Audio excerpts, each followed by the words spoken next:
tenemos la participación de don Freddy Chajón. Él es un sonidista profesional con bastantes años de experiencia. Vamos a hacerle unas preguntas para que ustedes sepan cómo ha sido la evolución de los estudios de grabación a lo largo de los años. ¿Cuál es el equipo necesario y básico para formar un estudio de grabación? Bien, creo que vale la pena mencionar que efectivamente ha ido evolucionando los equipos en los estudios de grabación. En realidad, si nos vamos unos 10 años atrás, era muy importante que se grababa en cinta de carrete de 1/4 de grosor. Eso pues permitía cierta calidad que muchas veces en la actualidad no se da, porque precisamente muy digital el proceso y entonces se perdía esa riqueza que dan las cintas. Lo mismo sucede con los acetatos, que a pesar de que tenían ese scratch, por eso está volviendo la tendencia a los acetatos, porque precisamente esa calidad muchas veces no se ha logrado todavía en los CDs. Entonces básicamente se componía de una consola que podía ser de 8 hasta 24 canales, una grabadora multicanal que podía ser también desde 4 hasta 24 canales, donde se podía separar pues cada instrumento o una voz más los efectos de sonido más la música. Luego teníamos efectos como reverberación, como delay, que eran aparatos individuales. Ahora todos son plugins. Teníamos los micrófonos. En el caso de grabar música, pues había que microfonear la batería con unos 6 micrófonos, el piano, el bajo, todo se grababa por separado. También había que tener una grabadora de 2 canales, que era donde se masterizaba. Y por último, creo yo muy importante, era la calidad de los micrófonos de antes. Tenían partículas de oro como los Neumann, como ese tipo de micrófonos que en la actualidad pues son muy caros, pero definitivamente tenían una calidad extra, ¿verdad? Y unos buenos monitores que son muy importantes en el caso para tener un sonido, una señal fiel, tiene que fijarse uno mucho en los monitores que tenga como bocinas, de manera que no te manden una señal que te mienta, que si es un monitor, por ejemplo, de un equipo de sonido, de repente ya viene ecualizado, entonces ya tiene muchos bajos o muchos altos o muchos medios, entonces uno lo oye muy bien en el estudio, pero afuera no. Entonces lo que se utiliza desde antes y en la actualidad son monitores flat sin ninguna ecualización. Pues a partir de eso entramos a la era de la computación y luego ya se empezó a digitalizar el sonido. Salieron programas como Pro Tools, que es de lo más completo. Hay muchos, está Logic, está Sonar, está Sony Vegas, está Soundforge. En realidad son programas que ayudan muchísimo. Dicen que casi cualquier persona puede grabar ahora. Sin embargo, yo creo que el arte de la persona que maneja el equipo es lo que no se ha perdido. Toda vez la persona tenga el gusto de la mezcla, el gusto para escoger las músicas, el gusto para escoger los efectos adecuados en cada grabación, eso es lo que le da el valor agregado. ¿Qué se podría hacer para hacer una buena edición con un material un audio que está mal grabado? Tal vez no tiene la calidad suficiente. Bueno, en realidad hay muchos plugins que ahora quitan el hum, que es el sonidito que se oye como estática en las grabaciones. A veces se hacen grabaciones a la intemperie, entonces se mezcla el tráfico y sí se pueden quitar, no en su totalidad. Sin embargo, pues en el caso de las entrevistas, por ejemplo, sí se puede lograr una limpieza, diría yo, a un 80%, dependiendo de los plugins que uno tenga instalados en su máquina, que la mayoría de los mejores son muy caros. No todo el mundo tiene acceso a esas, pero hay para quitar ruido, hay para quitar hiss, hay para quitar el de cuando uno habla, hay para quitar el pop cuando uno golpea el micrófono. Sí, yo creo que sí se puede lograr hasta un 80% de limpieza en una grabación mal hecha, pues sí, entonces ya se puede restaurar. Sin embargo, para tener un audio 100%, lo ideal es cuidar desde la primera generación que esté bien grabado. Por ejemplo, hablando económicamente, ¿cuánto costaba un equipo de grabación de hace unos 30 o 40 años? Pues tantos años no tengo, pero me los imagino. En realidad estamos hablando de que una grabadora multicanal estaba costando, en el tiempo que yo empecé, hace 22 años, más o menos el equivalente a unos $3,500. de hace 21 años. Entonces sí es considerable pensando en la devaluación que ha sufrido el quetzal. Ahora una computadora que te cueste, que tenga buena memoria, buena capacidad y todo, anda más o menos en los 7,000 quetzales. Sin embargo, cada programa, si uno cumple con la ley y lo compra como debe ser, con los derechos y los plugins y las actualizaciones, sí cuesta más o menos unos $500, $800 un solo programa, y paquetes de plugins que cuestan hasta $1,000 para tenerlos. Yo creo que el verdadero valor de esos equipos de antes estaba, por ejemplo, como les decía, en el micrófono. El micrófono ahora puede conseguir un micrófono de 2,000 quetzales, pero un micrófono de los de antes costaba $2,000. Entonces un Sennheiser costaba hasta hace unos 10 años unos $800, y pues sí se siente la diferencia. Entonces yo creo que sí ha subido, pensaría yo, un 150%. ¿Cuáles son los programas más utilizados o los que usted cree que son los mejores para poder editar algo con bastante calidad? Hay que separar un poquito el tema audio y video, ¿verdad? Porque son cosas diferentes.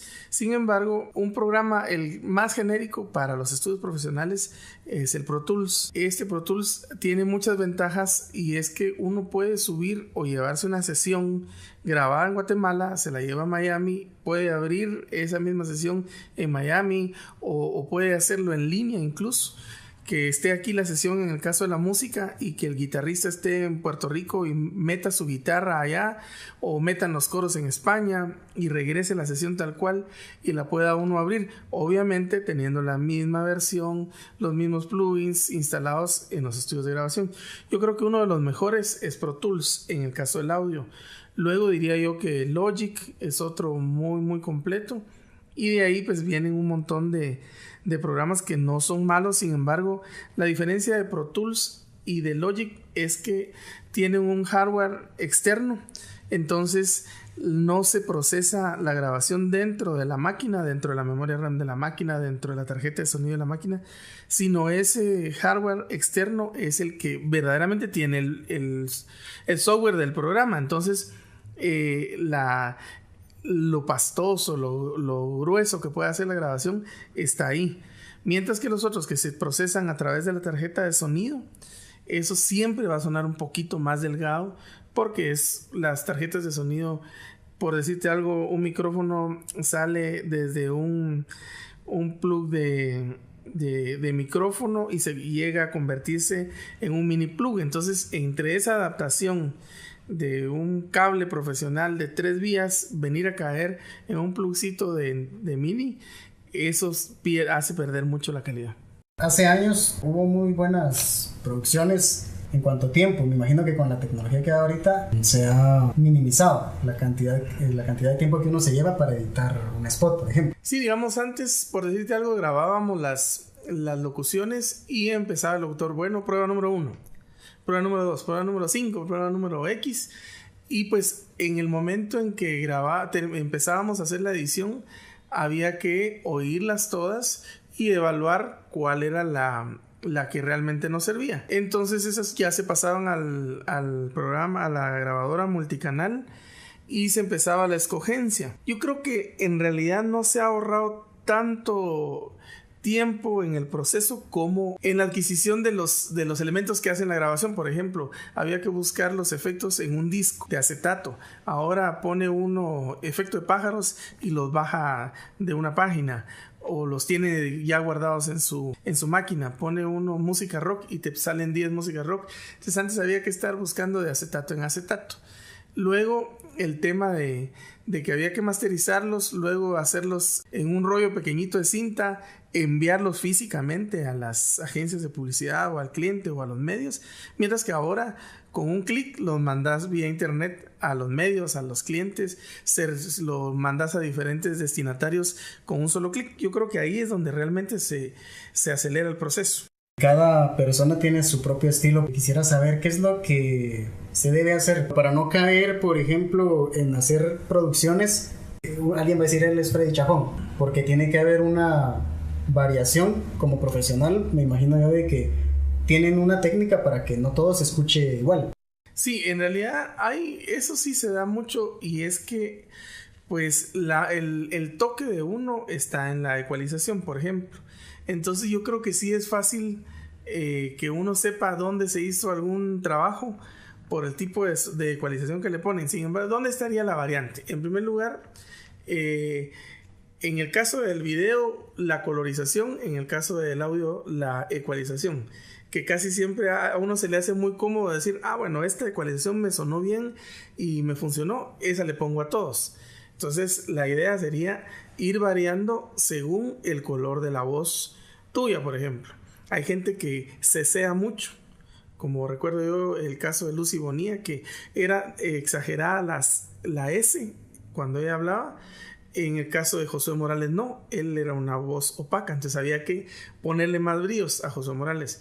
Luego, creo yo, en el gusto de la música, que era lo que decía al principio, el verdadero valor de la grabación está en el gusto que le pone cada uno. Si te esforzas en ponerle, estos pajaritos están bien, pero estos me suenan como a pájaros de tarde, pero no, aquí estamos hablando de mañana, que si el sonido de truenos suena más con tormenta que con lluvia, qué sé yo. Y la música, hay gente que musicaliza a su gusto, porque a mí me gusta el rock, yo le quiero poner rock a todo, y no, si el segmento al que va dirigido el comercial es segmento popular, pues al rato y tiene que ser una marimba, tiene que ser un Tex-Mex, tiene que ser una cumbia. Aunque a mí no me guste y aunque yo no oiga ese género de música, ese es el que le va al comercial. Y por último, una de las cosas más importantes para diferenciar una producción de audio debe ser variar las voces. Entonces, en el momento que un estudio es profesional y no se casa con un solo locutor, sino es consciente de decir, este tipo de comercial es para la voz de fulano de tal. Hacer una preproducción es bien importante, eso no se hace nunca. ¿En qué momento el locutor se entera y sabe y digiere la idea del creativo? Si solo le dan el texto y decir, grábame esto. No, el proceso real debería ser, mira, nosotros le vendimos al cliente que esta idea debe comunicar sobriedad, debe comunicar que esta es una marca de la cual Toki la tomaban desde chiquito tus hijos, la tomaste vos desde chiquito y ahora sigue siendo Toki. Entonces eso crea un romanticismo, un lazo filial con la marca que hace, lo tomó mi papá, lo tomé yo, ahora lo van a tomar mis hijos. Lo que pasa con Mahler. Entonces, en el momento que te comunican esa idea, tu percepción del comercial va a ser otra. Ya no vas a ser tan duro, vas a ser más cálido, vas a hacer una locución que diga desde mi abuelita hasta mi generación, comemos Mahler. Por ejemplo, si no te explicaran todo ese proceso, dirías, desde la abuelita hasta mi generación, comemos con Mahler.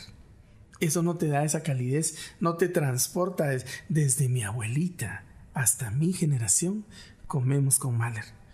Hay una diferencia. Entonces, si te cuentan la historia, si te cuentan los objetivos específicos de la producción, ahí tenés una diferenciación muy grande y podés ganar mucho. Estábamos en la preproducción y los aspectos importantes. Ahora, ¿algún aspecto o los aspectos más importantes para la producción en sí? Yo creo que hay muchas cositas que son puros detalles que vale la pena mencionar. Uno es, yo siempre le digo a los locutores, hay unos que tienen la mala costumbre de pedir audífonos. Es una cosa que es engañosa, porque cuando uno tiene audífonos se oye para adentro, entonces uno puede estar usando su volumen muy bajo, pero en el audífono siente que está fuerte, entonces uno decide sí. Y entonces uno siente que está dándolo todo, pero en realidad no. O sea, te está retroalimentando y no está sacando. Entonces lo importante es, en todo caso, te tapas un oído y con el otro estás efectivamente monitoreando si estás sacando la voz, si estás dando la intención y si estás dando el volumen. Otra cosa es la concentración. En el caso de los locutores, es muy importante aprender a tener oído. Y mucha gente dice que nosotros no tenemos acento en Centroamérica, por eso les gusta la locución guatemalteca. Sin embargo, tenemos un cantadito que solo nosotros no lo conocemos y de repente es bonito para afuera, pero es... Entonces hay que tener oído y saber. Si te dicen, diga, país de todo y más, no vas a decir país de todo y más. No, es país de todo y más. Entonces te lo estoy diciendo, país de todo y más. Es como una cancioncita. Tarararara. No está tarararara. Hay mucha gente que no tiene esa habilidad de repetirlo. ¿Por qué? Porque el creativo o el del estudio te está dando la melodía de lo que quieren. Si lo repetís tal cual, te van a hacer 5 pruebas, 6 pruebas y salió el comercial. Después viene y cuando te dicen, ok, ahora dame una prueba como vos te la imaginás o como te gustaría que fuera. Y de repente esa es la que queda. Pero muchas veces no. Y por otro lado, ¿cómo se llama? Es bien importante en el caso de los grabadores, nunca, pero así, nunca, grabar una locución ecualizada de una vez. Porque después no le quitas. Si te pasaste de bríos o te pasaste de bajos, eso muy difícilmente lo vas a restaurar a tenerlo virgen. En cambio, si la tenés virgen y la tenés pura la locución, podés jugar con ella, le das más bajos, le das más altos, pero si te pasas o te equivocas, siempre tenés el control Z de manera que puedas tenerla como tal. Y por último, yo pienso lo que te decía de tener el gusto y no cerrarse uno ante la posibilidad de oís un audio 10 veces. No quiere decir que mientras más oigas o mientras más pruebas hagas hacer a un locutor, mejor va a quedar la producción. No, yo siempre digo, el verdadero productor, el que sabe su trabajo, es el que, ahí dice, esa es. Hay un dicho que en los estudios dice, esa está perfecta, mira, hagamos una más. Y mira, esa está perfecta, hagamos una más. Pues si ya tenemos 2 perfectas, ¿para qué seguimos haciendo? Si la música, esa música, qué buena música, busquemos otra. ¿Para qué vas a seguir buscando? O sea, tener la habilidad de decir, esa es. Entonces ya no buscas. No por mucho repetir vas a tener un mejor trabajo. Y pues tener también, como te decía, la buena señal de unas bocinas, unos monitores que te den para que el audio suene bien aquí, suene bien en un ruletero, en una camioneta que le exageran los bajos de pum, pum, pum, pum, y suene bien con una persona que tenga un zurradito con unas bocinas, las que trae el carro, y que suene igual de bien. Esos son, creo yo, los aspectos más importantes. ¿Qué lo motivó a seguir esta carrera? Pues nosotros realmente tenemos un pasado de que somos 20 hermanos. De los 20 hermanos, 11 trabajamos en esto. Y pues sí, somos 20 hermanos de los que conocemos. Entonces, pues uno de mis hermanos, que es Maco Chajón, que tiene Mac Studios, él empezó este sueño de él. Todos empezamos de abajo, ¿verdad? Todos empezamos siendo mensajeros de los estudios. Él empezó en la Radio Reloj, después en Hegel. Yo empecé de mensajero en el estudio donde él trabajaba. Después ya me quedé trabajando. Sin embargo, te digo, nadie nos regaló nada en el sentido de, a Maco le decían, cuando se iba el grabador titular, él se ponía a trastear ahí, y como el titular eran las 12 y a las 12 salía, y si estaban a media grabación él se iba a agarrar sus 2 horas de almuerzo. Entonces muchas personas se quejaban de que se quedaban a medias. Cuando Maco ya empezó a grabar, entonces él decía, si quieren lo sigo yo. Entonces ahí fue donde encontró él su oportunidad y se hizo grabador. A mí me hicieron lo mismo. Me decían, ok, desconecta el equipo y lo volvés a conectar. Y entonces, yo practicaba, admiraba mucho que llegaban los RAN a trabajar, y llegaba Ricardo Arjona, decía, mi muchacha, me inventé una canción, y mi hermano me decía, grabale ese patojo, vos siempre viene ahí con que quiere grabar sus canciones, ni quién será, y mira quién se volvió Ricardo Arjona. Entonces, el tema es que uno debe ser perseverante. Te da muchas satisfacciones este trabajo. No haces lo mismo todos los días. Hoy grabas McDonald's, mañana grabas Pepsi, pasado grabas Salandrus. Entonces ese refresh que te da todos los días el trabajo es lo que lo hace bonito. Y aparte, pues mi papá nos enseñó, le gustaba la música, nos gusta la música. Entonces todo eso es una herencia que mi papá, gracias a Dios, nos dejó. Nos gusta cantar, medio podemos hacerlo, medio locutamos, yo hago teatro. Entonces también me ha ayudado el saber manejar, el saber grabar, para no depender de que otra gente haga tus cosas. Vos podés ser autosuficiente en ese sentido y producir tus propias cosas. ¿Cree usted que hay un campo amplio en esta carrera? Pues dicen que ahora lo que sobra es equipo y lo que falta es talento. Es muy fácil conseguirte una grabadora, conseguirse un programita y ya tienes tu estudio de grabación.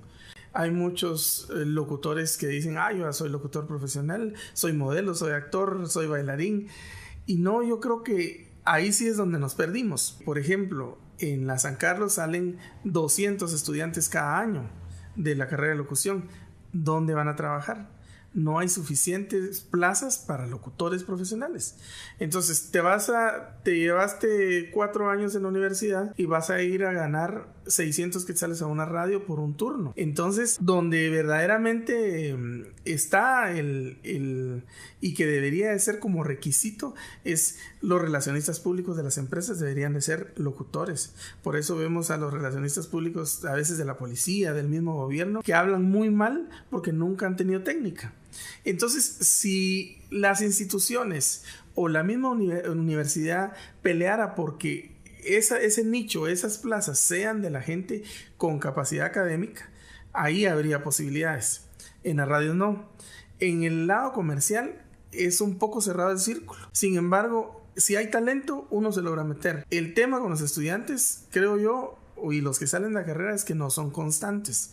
Yo le he dado la oportunidad a un montón de locutores que gracias a Dios ahora algunos lo reconocen, algunos no, que ahora son profesionales y graban muchos comerciales. Sin embargo, les tocó pagar el derecho de piso, de irse a parar a ver cómo grababan los otros locutores como Luis Morales, como Marco Tulio de la Roca, como Jorge La Infiesta, y que a veces los menospreciaran. Y mucha gente no aguantó eso, no pagó ese derecho de piso y son los que ya no están. La gente que pagó derecho de piso a hacer demos y demos y demos hasta que quedara uno. Entonces esa gente, porque les representaba en ese tiempo irse en bus. No habían celulares, eran beepers. Tenían que pagar, estar pendientes. Aquí ya no se valía de, mire, me llama a la casa de la vecina y ella me va a ir a avisar para que venga a grabar. No, aquí era, si estás disponible te llamo, si no, perdiste. Entonces esa gente que fue constante, que me recuerdo un locutor que se llama Javier Peralta, fue el primero antes de Luis Morales y de los otros locutores que ya ganaban y que ganaban muy bien, que fue el primero que se compró su celular.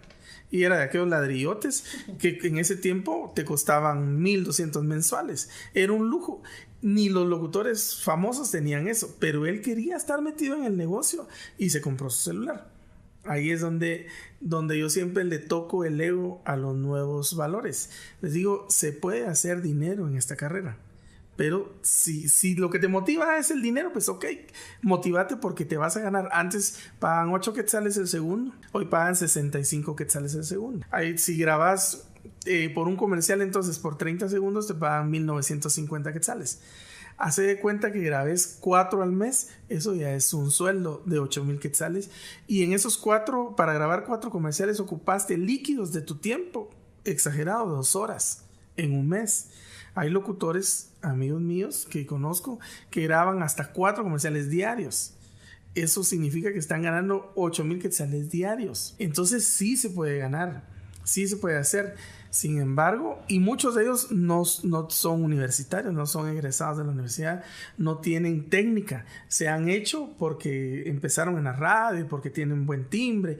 Y como no nos hemos quitado el estigma de decir, si no hablas muy ronco, no sos locutor, gente como yo, que tiene una voz de patojo, aunque ya no soy patojo, no pega tanto. Sin embargo, yo he grabado ciertas marcas que usaban voces de patojo. Entonces, hay como para todos hay trabajo, pero tenés que ser constante y tenés que creértelo. Como en la academia te dicen, tenés que sos actor de teatro. Ok, parate como actor de teatro, camina como actor de teatro, vestite como actor de teatro. Cuando tienen gente que tiene un grupo, se visten y tienen sus lentes y llegan como estrellas. A esa gente uno se la cree. Pero si yo veo un nuevo locutor que llega con su mochila, y mire qué tal está, fíjese, y que grabar locuciones, sí, ahí vamos, más o menos, eso no me da a mí confianza, no le doy la oportunidad. En cambio veo llegar a Javier Peralta, a José María Torres, en su carro, bien trajeado, bien planchado. ellos me dan confianza. Entonces digo yo, ¿para qué me voy a arriesgar a probar con nuevas voces si los locutores ya se venden solitos? Entonces yo creo que sí hay posibilidades, pero sí hay que ser constantes. ¿Cuál es la mayor satisfacción que ha tenido usted como profesional? Pues una de las satisfacciones, gracias a Dios, he formado bastantes de los locutores famosos. Te puedo mencionar a Julio Arias, te puedo mencionar al propio José María, a Leslie Aldana, Hugo Landaverde, a Los Moralejas, Salomón Gómez. Todos recibieron la oportunidad, unos directamente conmigo, otros con mis hermanos, pero son exitosos y aprendieron con nosotros. De los publicistas, igual hay un montón de gente de la publicidad que aprendió con nosotros, que unos eran mensajeros y de ahí subieron a productores y aprendieron a producir con nosotros y ahí están. Y eso le da a uno mucha satisfacción, porque yo siempre les he dicho, a mí me encantaría que cuando alguien encuentre a un hijo en la calle le diga, mira, tu papá fue el que me dio la primera oportunidad, y que se porten bien con mis hijos. Porque eso me va a llenar a mí. A todo el mundo le gusta que le hagan bien, pero eso lo tenés que sembrar, eso te lo tenés que ganar. Y por otro lado, que hemos hecho una empresa de familia. Ahí trabajamos. Yo dejé de trabajar en Mac Studio porque ya venían mis hermanos pequeños, y mis hermanos van a dejar de trabajar porque ahora ya están mis sobrinos ahí. Ya incluso hay nietos que llegan y graban voces de niños. Entonces eso nos ha dado muchas bendiciones y ha sido nuestro asadón, y pues ahí seguimos trabajando. ¿Alguna recomendación para estudiantes, incluso para gente que no estudia pero tiene el deseo de mantenerse en el campo de la comunicación, de la edición, producción? Primero, la constancia. Yo creo que esta es una profesión hermosa. Hemos visto pasar mucha gente muy talentosa: Rafa Pineda, Salomón Gómez, ahora el mismo maestro Recinos, que en algún momento también hizo radiodifusión. Te deja muchas satisfacciones. Antes decían que en la radio se conectaban buenas patojas, y sí se conectan buenas patojas. Entonces, sea lo que te motive, que te apasione, porque te va a oír medio mundo y te van a saludar y te van a pedir autógrafos, que te apasione porque vas a ganar dinero. Uno dice, tenés que hacer lo que te gusta hacer y hacerlo bien. Entonces yo creo que en la medida que nos capacitemos, pues la universidad es un principio, pues una ventana increíble. En la medida que seamos humildes, cuando ya tengas tu carrera y que ya seas locutor, pero si no sos humilde y no aprendes a tener buenas relaciones públicas, no te van a llamar. Pero si sos Jimmy Morales, es uno que llega y lo primero que hace es contarte un chiste. Entonces rompe el hielo, la gente se siente agradable trabajar con él. Entonces eso. Y segundo, reconocer que Dios te dio un talento, y si no lo usas, estás renegando lo que Dios te dio. Y como dice la Biblia, algún día te va a preguntar Dios qué hiciste con tu talento. Entonces es un don que puedes usarlo desde tu casa. Puedes ser de ejemplo, de bendición para otros niños. Puedes ayudar en una conferencia, puedes trabajar como vocero, o sea, la gama para trabajar como comunicador es muy amplia. Entonces yo creo que vale la pena que nos esforcemos, que nos metamos de cabeza con esta profesión, y pues que entendamos que Guatemala, sea el gobierno que esté, va a ser buena o mala por lo que nosotros hagamos. Si nosotros hacemos nuestro pedacito, lo que nos toca, lo hacemos bien, eso va a hacer un mejor país, independientemente del gobierno que esté. Con los acetatos, que a pesar de que tenían ese scratch, por eso está volviendo la tendencia a los acetatos, porque precisamente esa calidad muchas veces no se ha logrado todavía en los CDs. Entonces básicamente se componía de una consola que podía ser de 8 hasta 24 canales, una grabadora multicanal que podía ser también desde 4 hasta 24 canales, donde se podía separar pues cada instrumento o una voz, más los efectos de sonido, más la música. Luego teníamos efectos como reverberación, como delay, que eran aparatos individuales. Ahora todos son plugins. Teníamos los micrófonos. En el caso de grabar música, pues había que microfonear la batería con unos 6 micrófonos, el piano, el bajo, todo se grababa por separado. También había que tener una grabadora de 2 canales, que era donde se masterizaba. Y por último, creo yo muy importante, era la calidad de los...